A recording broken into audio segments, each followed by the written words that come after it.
नमस्कार, मी स्नेहा वासनिक. आज आपण न्यू जर्सीमध्ये स्टॅच्यू ऑफ लिबर्टी समोर उभे आहोत आणि इथं भरपूर लोक जमले आहेत वेगवेगळ्या ठिकाणावरून. आज आपण विचारूया की या ठिकाणी हे का जमले आहेत, यामागचं यांचं कारण काय. नमस्कार, आपलं नाव? सुजाता वाहणे. अच्छा, तुम्ही कुठून आले आहात? आम्ही न्यू जर्सी मधून आलो आणि आम्ही राहते नागपूरचे. अच्छा, आज इकडे या ठिकाणी येण्याचं कारण काय? इथे आम्ही गोळा झालोत दलितांवर जे अत्याचार होत आहेत त्याच्यावर, आणि ते बंद करण्याचा पूर्ण आम्ही प्रयत्न करतो.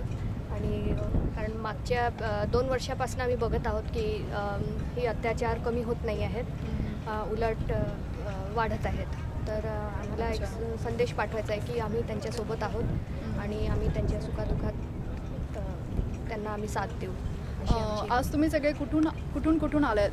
आम्ही इथनं भरपूर आहात, सगळे new Jersey, Pennsylvania, long island, New York असे जमा झालो सगळे. अच्छा, मग ही जी आज सभा आहे त्याचं आपण निषेध सभा असं म्हणू शकतो याला? बिलकुल निषेध सभा म्हणू शकता. अच्छा, कारण याला आपल्याला संपविण्याचा आपण पूर्ण प्रयत्न करायचा त्याच्यावर. आणि तुमचं नाव? मेघना. कंटिन्यू आहे. हां,